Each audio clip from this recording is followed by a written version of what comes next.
کہتے ہیں کہ خواجہ نظام الدین اولیاء بہت زیادہ بیمار ہو گئے تھے، بہت شدید بیمار ہو گئے تھے، اور بیماری ایسی تھی کہ خلفاء اور مریدین باصفا مایوس سے ہو گئے کہ شاید حضرت بچ نہ سکے۔ اس زمانے میں دہلی کے اندر ایک ہندو جوگی تھا، ہندوؤں کا پیر تھا، وہ ایسے لا علاج مریض پر آخری توجہ ڈالتا تھا، وہ اٹھ جاتا تھا۔ تو مریدوں نے اور خلفاء نے ہاتھ باندھ کے کھڑے ہو گئے، حضرت جی ہمارے خیر و رشک کا مرجع ختم نہ ہو، ہمیشہ بہار رہے، خزان نہ آئے، جوگی کے ہاں لے چلے۔ حضرت نے کہا ہاں خبردار، وہ میرے مذہب کا دشمن ہے، میرے نبی کو پیغمبر نہیں مانا ہے، میں اس سے علاج کروں گا؟ ہاں نہیں جانا ہے، وہاں مرنا قبول ہے لیکن جاؤں گا نہیں۔ والصابرین فی الباساء والضراء۔ جب حضرت صاحب بالکل ہی نڈال ہو گئے تو مریدوں نے ڈر کے مارے پلنگ اٹھا کے جوگی کے گھر لے گئے، اور جوگی سے کہا ہمارے حضرت بہت بیمار ہے، علاج تو کر۔ وہ آیا، اس نے خاص قسم کی توجہ ڈالی، خواجہ نظام الدین اٹھ گئے، یہ کون سی جگہ ہے، یہ مجھے کہاں لایا گیا ہے؟ تو مریدوں نے کہا کہ حضرت آپ کی طبیعت بہت ناساز تھی اور آخری سانس سے چل رہی تھی، ہم تنگ آ کر کے ہم جوگی صاحب کے سامنے لائے ہیں۔ آپ نے کہا اچھا۔ جوگی سے پوچھا تجھ میں یہ صلاحیت کہاں سے آئی ہے کہ تو آخری توجہ کرتا ہے تو آدمی ٹھیک ہوتا ہے، یہ تم نے کیا کمایا ہے؟ تو جوگی نے کہا میں نے کبھی بھی اپنے نفس کا ساتھ نہیں دیا ہے، میں نے ہمیشہ اپنے نفس کے خلاف کیا ہے۔ تو حضرت صاحب نے کہا ٹھیک ہے، یہ بات صحیح، کہا صحیح، کہ آپ یہ بتاؤ کہ اب اسلام لانا یہ نفس کا تقاضا ہے یا نہ لانا نفس کا تقاضا ہے؟ وہ چیخ کر رونے لگا، وہی مر گیا۔ کیوں؟ کہ اب تو اسلام لانا پڑے گا، کیونکہ نفس نے مجھے آج تک اس سے روکے رکھا ہے، تو اسلام لانا یہ اس کی نافرمانی ہے، اور نافرمانی میں کامیابی ہے۔ اب اگر میں اسلام نہیں لاتا تو میری طاقت ختم ہو رہی، اور اگر لا رہا ہوں تو میرا مذہب ختم ہو رہا ہے۔ آپ نے فرمایا مذہب اسلام ہے، ہندو مت کوئی مذہب نہیں، یہ رام چندر اور سیتے کے یارانے کی وجہ ہے، چل کلمہ پڑھ۔ اس کو مسلمان کر کے گھر سے نکلے۔ والصابرین فی الباساء والضراء وحین الباس، جمتے ہیں تنگیوں میں، بیماریوں میں، اور خاص کر میدان جنگ میں۔ اولئک الذین صدقوا، یہ لوگ واقعی سچے ہیں، واولئک هم المتقون، اور یہ لوگ پرہیزگار ہیں۔ امیر سرحد جمعیت العلماء اسلام حضرت مولانا سید گل بادشاہ اعلی اللہ مقامہ شدید بیمار تھے، ضرورت تھی خون چڑھانے کی۔ مفتی عبدالقیوم پوپلزئی اور بڑے بڑے اکابر نے فتویٰ دے دیا۔ سید صاحب نے کہا مجھے شرح صدر نہیں ہے، اس لیے میں اپنے بدن میں کسی کا خون نہیں ڈالوں، خون نجاست غلیظہ ہے۔ فوت ہو گئے لیکن خون نہیں چڑھنے دیا۔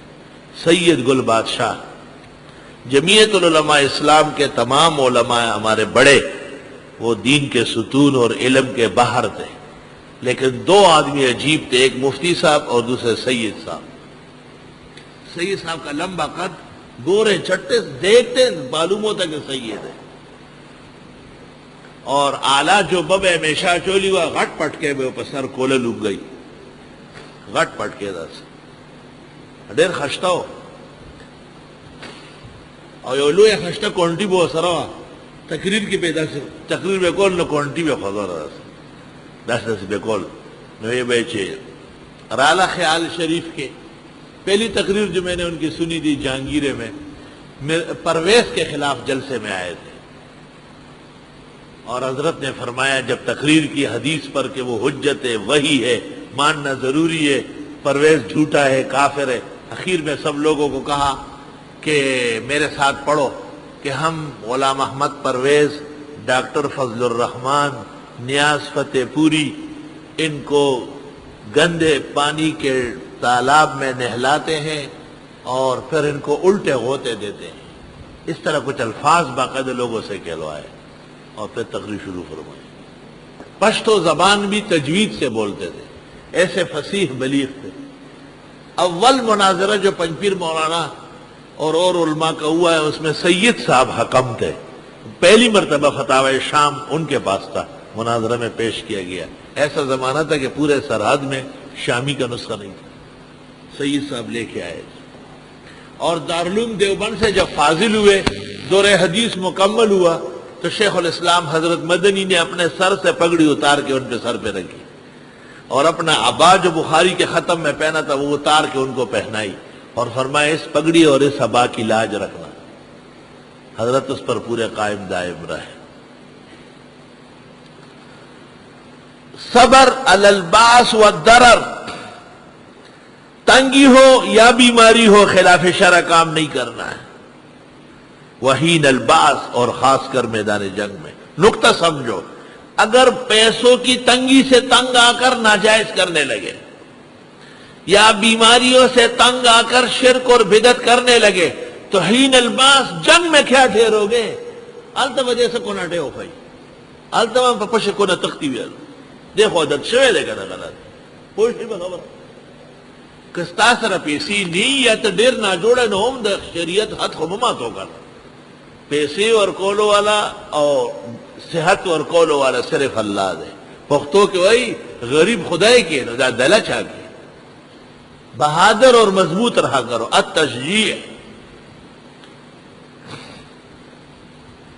اور سنو نا یار، اور وہ جو جمتے ہیں تنگیوں میں بیماریوں میں خاص کر میدان جنگ میں. اب میری تفسیر مکمل ہو گئی والحمدللہ علی ھذا.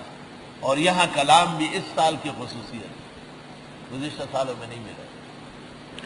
وَأَقَامَ الصَّلَاةَ، پابندی سے پڑھی نماز. وَآتَ الزَّكَاةَ، اور دینے لگے زکوٰۃ. وَالْمُوفُونَ بِعَهْدِهِمْ إِذَا عَاهَدُوا، اور پورا کرتے ہیں عہد و پیمان کو جب بھی عہد کرے.